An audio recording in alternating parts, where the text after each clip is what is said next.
Welcome to the backyard. Today we are at Make-It Springfield here in downtown, and Swazy. we are joined by Swazy. And recently, Swazy just hosted at Megaland Studios in West Springfield the Maverick Session. What tell us what is the Maverick Session, and what is like the idea behind it?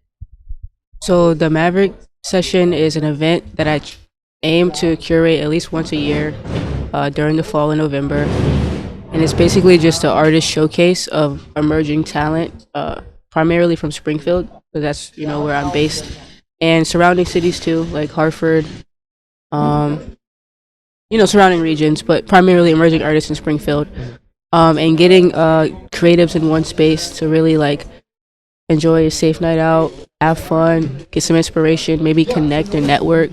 And yeah, it started as a grant I got in City Space last year, and I just wanted to like make it something sustainable, something that can happen all the time. Mhm. And yeah. Yeah, and the word Maverick, it means something like I'm not sure the exact definition, but like somebody who is independent minded, kind of their own free will. Is that kind of the idea behind the naming of it? Yeah, absolutely. So when you think of Maverick, you think of someone who's different, who doesn't fit societal norms, who like stand out, who thinks for themselves, right? And celebrating that individuality and not like looking at it as like a negative thing, but as a great thing. Because there's beauty in being different. So yeah. Mm. And I wanted to know, because organizing something like that is not easy. What are some of the challenges that arose while you were organizing the event and like during the event as well? What was happening? Well, so I would say the biggest challenge was probably like funding. I think that's like for a lot of creatives. Because before I even had the funding, I was like, "Yep, this is the date. This is what I'm going to provide.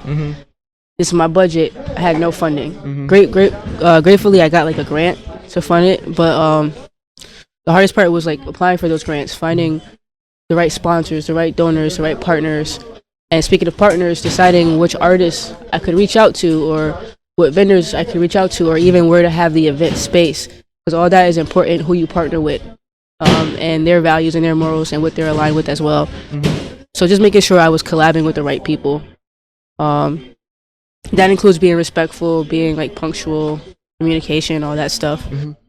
Now during the event, I feel like because I'm doing it like independently, I wore a lot of hats that night. So trying to accommodate everyone in different things, it kind of was like a lot. But it happened. People were like satisfied. So I wouldn't say it was hard, but it was just a lot. But outside of that, maybe also like keeping up with all the people, like managing like messages, communicating, make sure everybody's getting the information in a timely manner, so everyone's prepared and ready and stuff like that. Nice. And how would you hope to kind of have it evolve in the future? What would the next step be to make it, make the Maverick Session the best version of itself? Yeah. So, kind of like I said previously, I did this last year at City Space, and what that didn't include was food, was vendors, collaborations with certain partners. So this year I kind of included those things, right? And then I also included like the press, kind of like with like the photography and videography and capturing those moments. So I didn't do that last year. Now I feel like the way I can grow further, probably having more vendors. And I guess like better promo, better marketing campaign, so I can have more people. It can reach the right people, like more. And if all these things are so hard to organize as an artist, just like gaining all those business skills, like the marketing, like communication with different artists and vendors and whatnot, and the venue. How like did you ever see yourself doing this? Is not at all? No. It's funny because like you say, I'm an artist. I'm a rapper.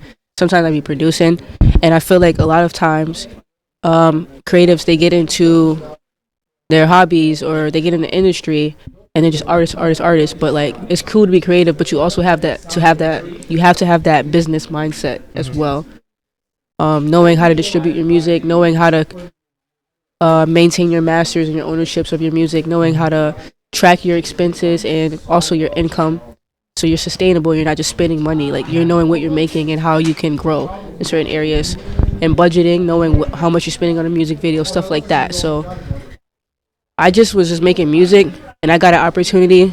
I applied for a grant. I got it, and they just told me like, hey, this is what we're gonna give you. Do something with it. So I had to put on that hat, but it wasn't like planned. I didn't make music. It was like, oh, I'm gonna be like a business owner or entrepreneur. But I just saw ways to expand and grow, and that included having that business knowledge. Yeah, I forgot the question. It's all good.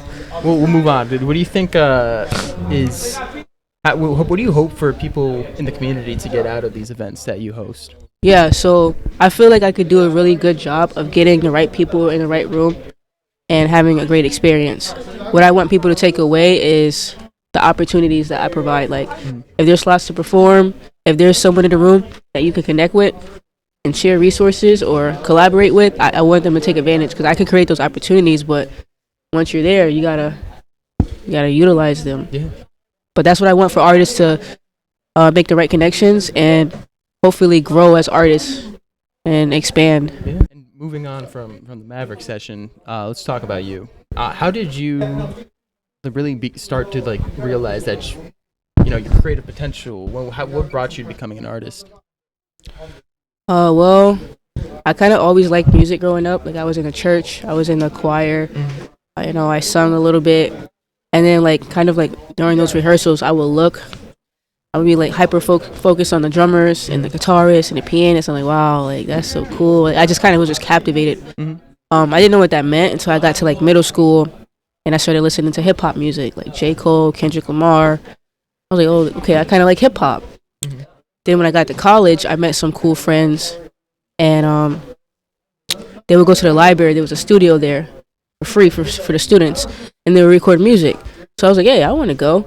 So one day I just went with them. I was like, oh, I'm actually good at this. Like, I could actually do this for real.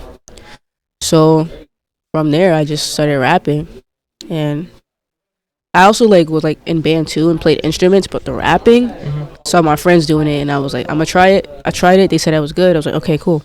This is what I'm gonna do. I'm gonna rap. So.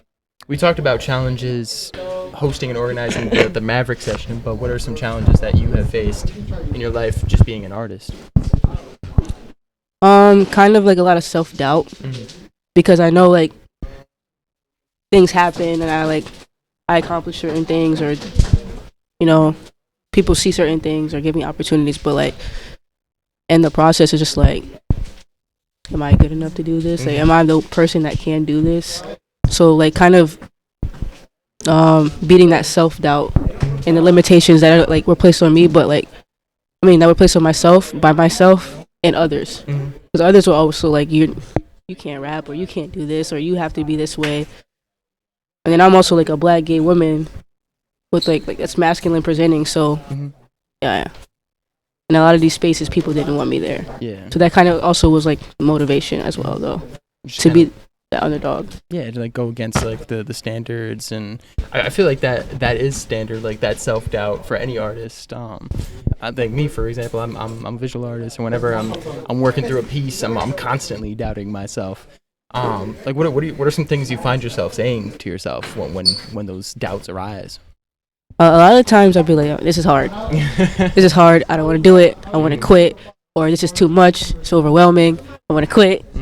I always be talking about like, I'm done with this. I don't want to do this no more. But it's like, I love it so much. I always go back to it. Like, I just got to complain about it while I do it. Yeah, just not giving up though. Despite what challenges may arise.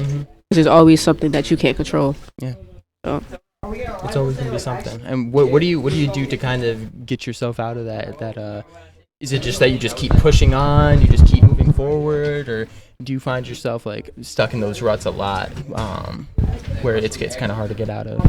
I mean, I would say I get stuck in a rut frequently enough. I wouldn't say it's too often, but the intensity is always different. Sometimes it's something very small that lasts a couple minutes, and sometimes I be in my head for like days or like a week.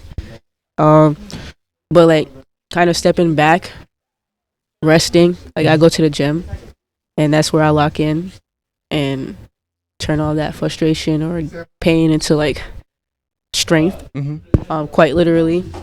Or I like go out to events like here, like at Make-It, like the sample flip, or I'll go to an artist showcase or be around other creatives and just like vibe. Like I'm not just being around other creatives gives me inspiration, and solitude, just contentment and just that moment. Like I'm not trying to chase anything or I'm not trying to do anything. I'm just here, embracing the present moment, listening to music, just taking space. And then when I come back to my task or my work, I could do it with a fresher mind. Yeah. How would you describe your work, and like what do you draw from when making your art?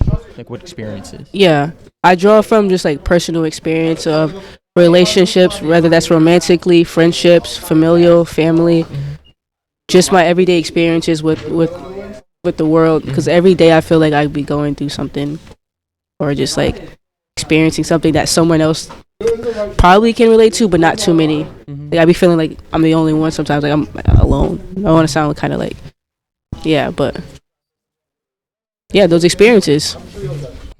So your name is Swazy. That's your stage name. That's my stage name. But on Instagram, you're Misfit Vibes. Would you say that misfit is a word that describes you well, or? Yes, absolutely. And can I talk more about Misfit Vibes? Yeah, absolutely. So, just for the record, my government name is Jamise. That's my like given name. Swazy, just my artist name that I came up with. It was my gamer tag. I used to play video games. My brother also used to rap, and he was also Swazy, but I took his name because I felt like I could do better with it. It was a cool name. He didn't do nothing with it, so I'm Swazy now. But Misfit Vibes, right? That was a social media handle for Instagram that I made when I was in middle school. It hasn't changed since middle school. I'm 26 now, so it hasn't changed since I was like 13, 14, 15. But at that period of time of my life, I often felt like by myself. Like I was like a misfit. Like didn't really have too many friends. Wasn't really in the social groups like sports or anything like that, clubs. So I was like, yeah, that's the vibe I'm giving, misfit vibes. But I feel like now, like the misfits are kind of like the pioneers to a lot of the stuff that's really cool and popular and trendy now. Absolutely. But it's like back then, that was lame, but now lame is cool. So I kind of like rebranded the misfit vibes into like something more powerful, something more, how do I say, inspiring. Embracing again like the beauty of being different, just like the Maverick, kind of like different words but same like synonyms. So yeah. So what are some other artists that you think might fit that misfit kind of term, and maybe some of your inspirations as well? Yeah, for sure.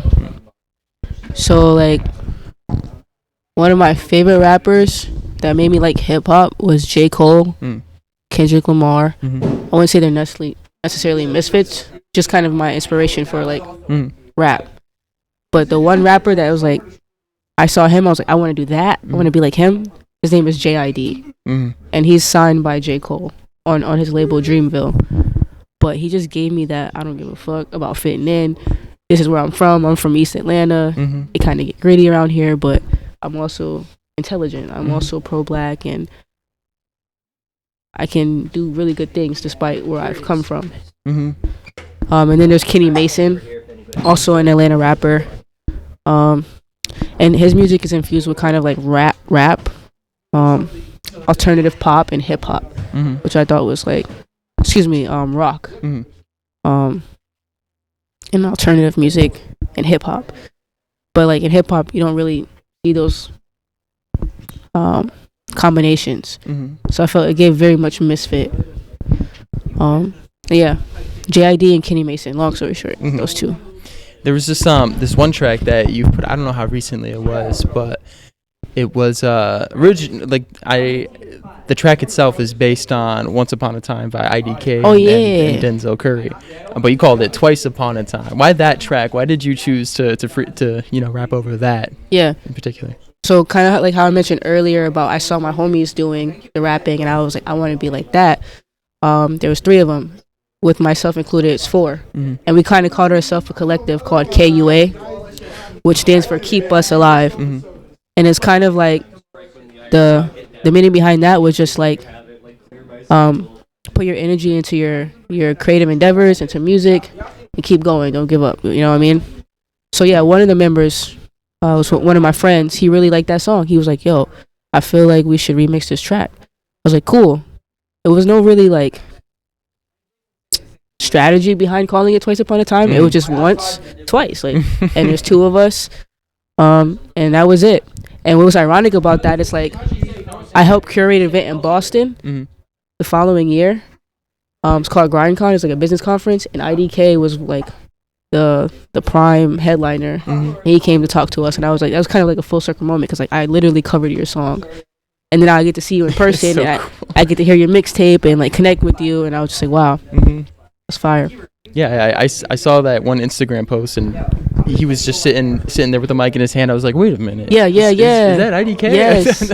That's awesome. And you helped curate that event? Yeah, I helped curate. So I got hired as an intern. It was not paid, but kind of like a lot of the stuff I do, if I want to collab or partner with someone, it just has to align morally. And the woman behind it, she was awesome. I was like, she's a Latina woman. I was like, I want to help you. I'll do whatever it takes. So you want me to reach out to 100 businesses, 100 vendors, 100 sponsors, do my research. I'm going to do whatever I can do to help facilitate that. So I didn't do all of it, but I did help. You know what I mean? All for free? For free. Just because I valued the impact that it was going to make. Absolutely. And the people that were serving the community.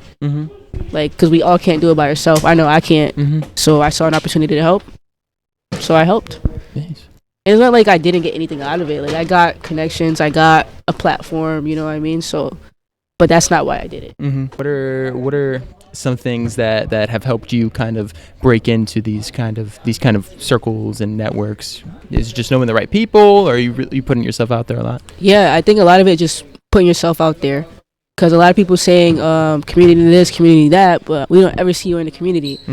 I feel like me specifically, I'm always jumping at a moment to be present in a community, which opens doors for me to meet people and then connect with people. But then it's also like recognizing what opportunities to take. Like seeing that, like for example, for the internship, I saw an ad on Instagram. It was like, if you want to be a part of this, fill out the survey. We'll give you a call. We'll have an interview. Same thing with the grant at City Space. I saw an ad. Hey, apply for this grant. If you're in these areas and you fit this criteria, apply. So it's like seeing it, but actually taking action toward it. Recognizing the opportunities and putting yourselves out there and executing. We're going to do a rapid fire segment. Segment. So if you could learn any one skill, whether it be creative or just anything right now, like the information is just like beamed into your head and you know how to do all these things, what is that skill? Off the top of my head, cooking. I like to eat. I'll YouTube, or my mom will tell me what to do, but if I could be like a chef, I'd do that.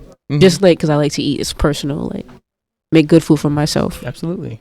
Yeah. And I feel like that's a very important community. It's crazy how much food is integral to like a community, and like how it just gathers us, it brings us together, and it's like how many events do you hear don't have like at least like a 1 or 2 food vendors? It's and like when like I think I took a workshop or something, but like one of the instructors was like, if you're going to curate events or produce a show or anything like that, you have to have food for people. Absolutely.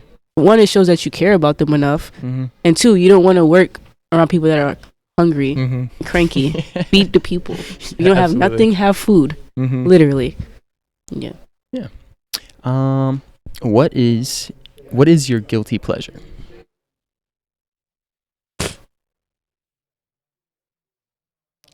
I went out scrolling on TikTok because like I try to limit as much as I can, but I love it. I get into like a deep dive into everything on TikTok. There's so much, but it's like I can't. I gotta work. I got stuff to do. Get off of TikTok. But I love it. I love going on TikTok and just losing myself. What is your guilty pleasure on TikTok? Like, what is something that you view that might be a little silly? What is that?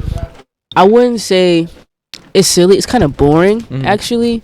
I just watch like one like inspirational videos, but then there's a whole, I guess, music scene of emerging artists and like creatives, and like especially DJs. They be posting their mixes on TikTok a lot. I'll watch all of those. Yeah, I really love those. The DJ mixes, or like hearing up people's music. Yeah. If you could collaborate with any one person, living or dead, who would that person be? The first person on top of my head was Michael Jackson, because I love Michael Jackson. But alive, it would have to be J. Cole. I think if I ever got a feature from J. Cole, that would be the biggest thing in my life. Yeah, I love that guy. I got "Love Yours" tatted on my arm. Like, yeah, he's one of them ones. He's a real big inspiration for you. Yeah, for sure. I was gonna say like JID or Kenny Mason, because those are also pretty good artists I like right now. But J. Cole, yeah, I need that feature. Absolutely. And what is one way that you would want to change the world? It's kind of like, I'm not saying what I'm doing right now is already changing the world, but my intent behind it is for people to recognize their self-worth and instill confidence in themselves so that they can like make a positive impact, like keep paying it forward. Like, yes, I can make a positive impact, but like you need a community of people to do that. I feel like, so the more people that I can kind of instill that mindset into, that's mainly my goal. Like making people be accountable and good people. I'm not sure. Yeah, there's a lot of change to make, and man, we can only do so much as individuals. Especially in like, I'm not gonna get into politics, but especially with the climate of the world where everyone is like really racist, homophobic, a lot of classism. It's just like, I feel like music is the only place, not the only place, but one of the biggest ways that we connect, regardless of race, gender, sexual orientation. Just being creative, being an artist. I feel like that's what the world needs, just more art, just more being free and being vulnerable. So I feel like art, but music specifically, is just like it's like a great connector, you know. Like you can talk to anybody about music, about what kind of music you like, and most of the time it's gonna be like a good conversation. It's just the energy it fills with spaces, you know. It's music is so important. And I love how you comment on energy, because what I was thinking is like, you know, sounds hold different frequencies. So like hertz, like one of the frequencies of music. So depending on the frequency of the music, you can quite literally heal a cell in your body. So if that's that impactful, music is that impactful, it's like you got to be really intentional about what sounds you're producing, because it could quite literally uplift someone's vibration and their energy due to the frequency you're putting out. So if you're producing music from a very high frequency, I feel like love is the highest frequency. If you produce something from pureness and genuinely like the kindness of your heart, the purity of your heart, just sharing that, it's going to elevate others' frequencies too. You know what I mean? So that's why the substance of my music is what it is. And that's why it comes from my personal experiences and my heart, because it's pure. Yeah, so I gotta say about that energy. It's important. Do you think that it could be the reverse, that instead of healing it can hurt? Oh, absolutely. And I feel like a lot of people that have made it in the industry, like the systems and the machines that exploit artists and their traumas, they intentionally put like low vibrational music out there to keep us stuck and sad and depressed and violent and angry and make poor decisions. That's literally what the machine does. It doesn't help the artist. It doesn't really help the audience. It just fills the pockets of the labels and the streaming platforms. doesn't really care about your health or your mental well-being. Just money. So yeah, it can have a negative impact for sure, and that's very intentional as well. And you could do it unconsciously, but yeah, I just wish people were a little more aware. What is one thing or a few things that you wish people knew about you? Well, I mean, people know, but I don't feel like a lot of people know. I can play instruments. I could play the drums. I used to be in the drum line. Growing up, when I went to UMass, I was playing the trumpet. Same when I was at Commerce, I used to play the trumpet. I'm not really a proficient piano player, but I know chords. I could play a couple keys to make it like a song or whatever. I used to take Taekwondo. I wasn't really good at it. I didn't do it for too long, but it was like the first hobby I ever had for real. I like to eat, as you know. I don't look like it, but I do love to eat. Me too. And I like to watch. I like nostalgia, so I like sometimes just to watch old cartoons like that are not on air anymore, like Regular Show, Courage the Cowardly Dog, Hey Arnold, and just like rewatch the seasons. I don't know. It gives me a sense of like peace. I don't know. If there's a cartoon character that you like resonate with the most, who is that? It's definitely Courage the Cowardly Dog. Because like I know I look like I'm brave and confident, but I'd be shaking in my boots. I'd be scared to speak up sometimes. And there's always monsters, and I'd be like trying to warn people and like. No, I like that show though. He was on go, no matter what, no matter how he felt. So I like that. That's one of my favorites too. And he, although he was scared, at the end of the day, he went through and was protected his family successfully at that. Exactly. Yeah. Every time. Yeah. I personally love shows like Adventure Time, and I'm actually rewatching that right now. And it's crazy how a piece of art like that can, it's silly. The art style is absolutely ridiculous, but few episodes have made me like shed a tear or cry. It's crazy the effect that it has. It does. Even like Samurai Jack, like the visuals there, he didn't even talk. He didn't even talk. It was all just like animations and music. But it was very powerful, and that kind of makes me think about like artists and their visuals too, like with their music videos, like the color grading, the cuts, the edits. It all is important too. Like all of it cohesively. It's just I like seeing good music videos. What do you think about the industry at large? Like, well, what are the? I imagine you got a lot to say. What are some of the like the biggest problems that you see? The lack of substance and feeling. I feel like a lot of it's not real. It's just like a lot of the same stuff repackaged in different artists. It's like a machine. So you're really looking at the numbers of what's trending or what's going to make the charts. You don't really care about the impact that the music is making. You don't really care about paying the artists that are putting in all the work appropriately. And just taking advantage. It's all just nasty, I feel like. And everyone's just getting exploited and used and abused and hurt. That's how I feel about the industry. I feel like it's a piece of crap. And there are some good artists, but about 95% of it is just money grabs. And yeah, when money is the center of everything, it's just very negative and very dark. Yeah. So that's how I feel about that. So just the machine pushing out, slop all right. constantly. What they think we want to hear. Or stuff that like inhibits us from thinking properly. So I feel like that's why you hear old heads talking about how there is no good music anymore, like because you have to kind of like go through all the mud to get to the gold. I think I feel like there's plenty of good music coming out these days. I agree. What do you think is the best way for local artists, smaller artists to really get their name out there and to kind of build up grassroots style?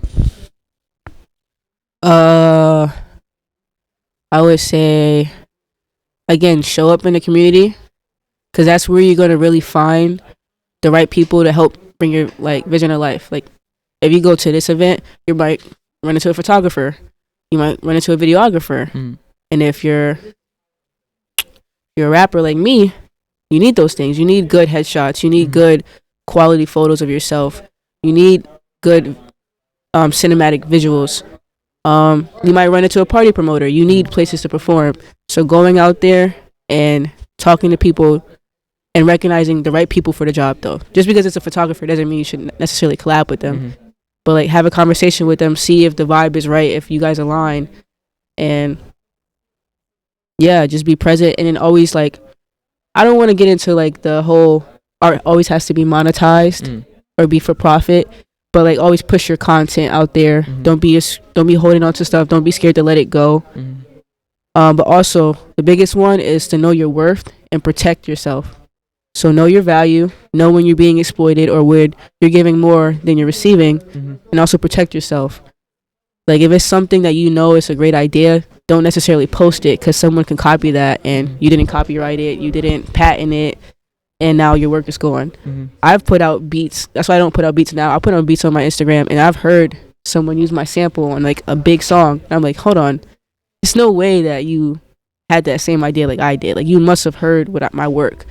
But what can I do? It was just a snippet on Instagram. Like no, who's gonna believe me compared to big industry artists? So protect yourself, know your worth, and put yourself out there. And what do you think are some good alternatives to social media? I mean, this might be a kind of a repeat of the question, but you know, if Instagram, they have these AI models training off of everything that you post nowadays, and it's tough because that's how you get a lot of your connections. That's how you keep a lot of your, even within the city, within people that you actually know. Well, what are some good alternatives to that? How do we keep that communication going? I got a couple ideas. So one, like foot traffic, like showing up, flyers. Like if you're promoting a project or event, putting flyers in high traffic areas or in areas where you know your target audience or community is frequently going. Two, once you go out and build those connections, grab their phone number, grab their email, build up an email list or a newsletter. So once you get like someone's email and you have like an email list, I feel like you can always reach out to them. A lot of older heads like that too, but email list and newsletter, because people that sign up for your newsletter genuinely care about whatever you're producing to the point they sign up to hear about it every week or every month or every 2 months, however you want your newsletter to reach people. But that also goes to their email or their text message. But yeah, definitely newsletter, email list, flyers, and just like building real connections in real life outside of social media and finding ways to stay connected like that. Do you feel like it's difficult to be an artist here in Springfield, maybe even like the Western Mass area in particular? Not as hard as people make it seem. I feel like, because when I started, I was like, wow, like certain people are doing certain things, like I could never, but I'm gonna try. And now that I've done it, I'm like, that wasn't really that hard. I just feel like in Springfield in general, there's a lot of disdain for working with people. I don't understand why. Where are some places that are that's kind of the opposite? And like what similarities or differences do you see between them? Like in the cities and the music scene? Yeah. Okay, so I feel like in Springfield, like a lot of people are trying to emerge and get into the industry. So it's kind of like, I want to save these resources and this elevation for myself. I don't want too many people. I want to be the first to whatever. Compared where you go to a city in Atlanta where everybody's everybody. Like nobody's really competing. Everybody's collabing. All the Atlanta artists always collab because they're from the same place. But when it comes to Springfield, it's like, nah, we don't want to collab with you. We don't want to respond to your messages. We want to do our own thing. Like, and it's just because a lot of people, it's like a crab in a barrel, crab in a bucket mentality. Yeah. One of your newest endeavors is here at Make-It Springfield, where you're teaching and helping kids learn how to produce beats and use the software. How has that been?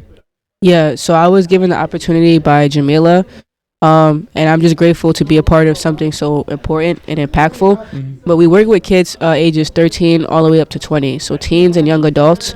And we feel like a lot of the limitations preventing them from actually growing as producers or musicians is having access to equipment and software to get the job done. So what we did was we got the computers, we got some laptops, and we got FL Studio, which is the software needed to make and create beats.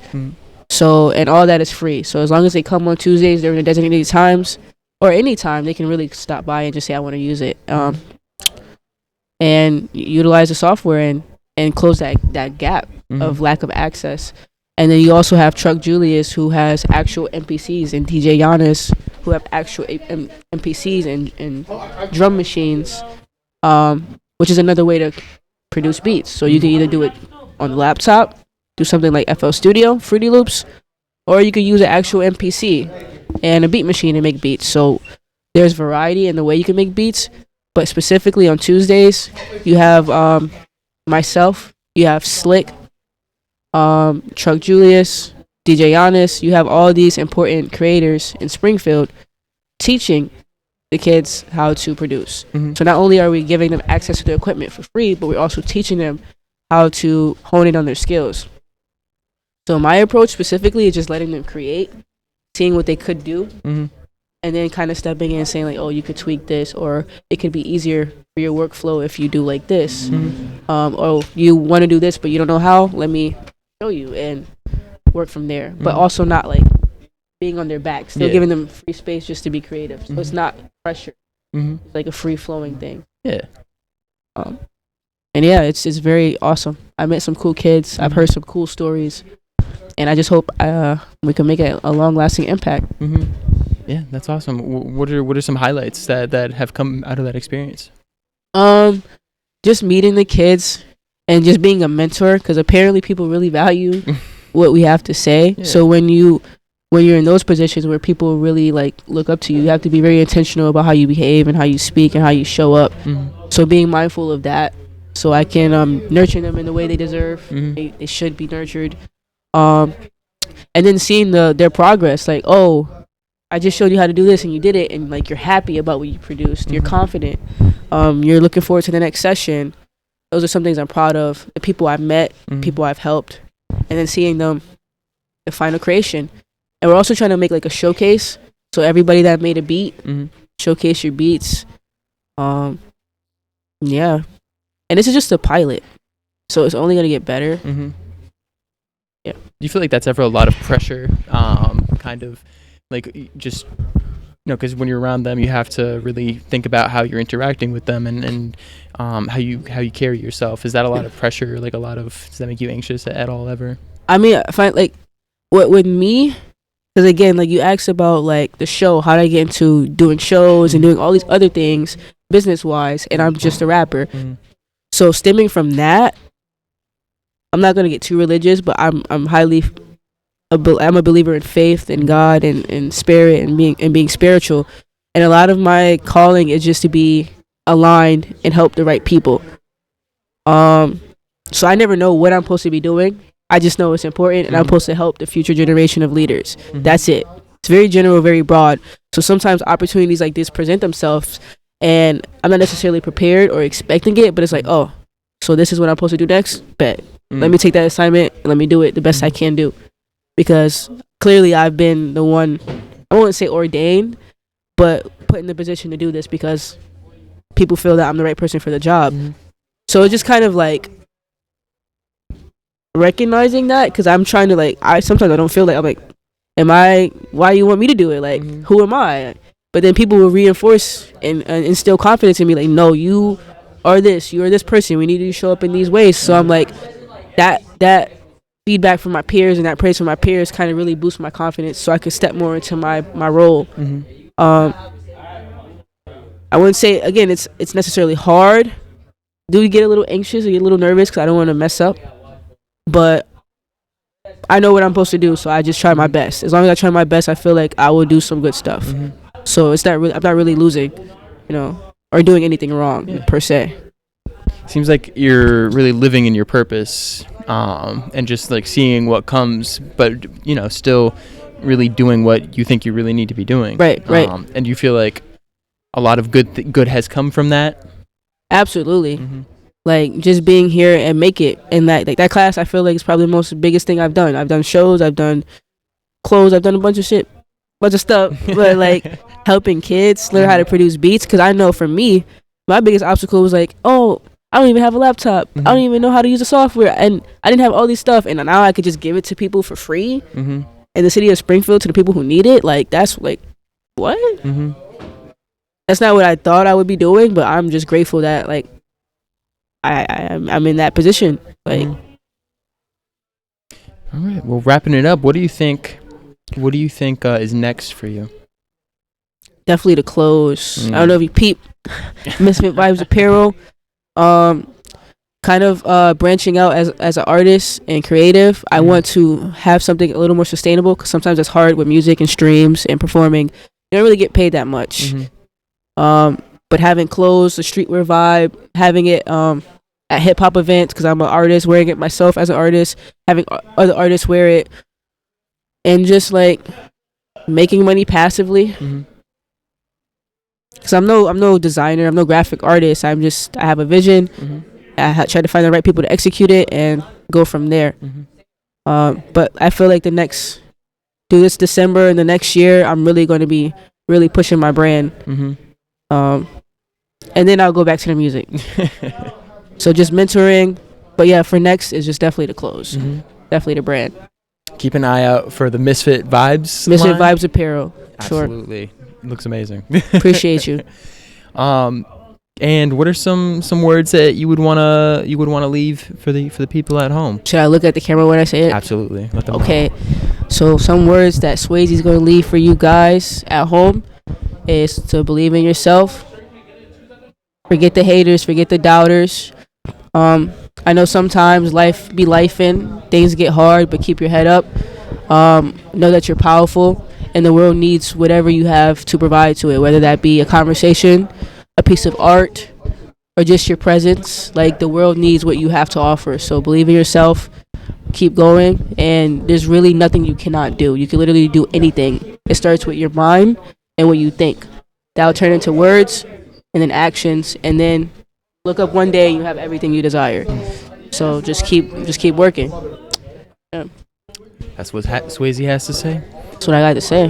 Where can they find you, huh? Okay, so my Instagram, where I post a lot of my projects, you can find me at misfit.vibes. Misfit.vibes. Yeah, that's all I kind of want to provide. I got a SoundCloud, but I'm trying to put my music out. Kind of weird, but forget my SoundCloud. But you can find it on my Instagram. Click the link in my bio. It'll link you to all my music, my website, all that stuff. So, all right. Well, thank you for taking the time to interview with us today. Thank you for being you and doing everything, because the world needs what you're doing. The world needs what Swazy is doing. And likewise, thank you for having me, having great questions, doing research, because the world needs what you're providing as well. I appreciate you. Absolutely, you're a brilliant mind. So thank you. Thank you. For sure. Well, this has been The Backyard. This has been Swazy, and we'll see you next time. Peace out.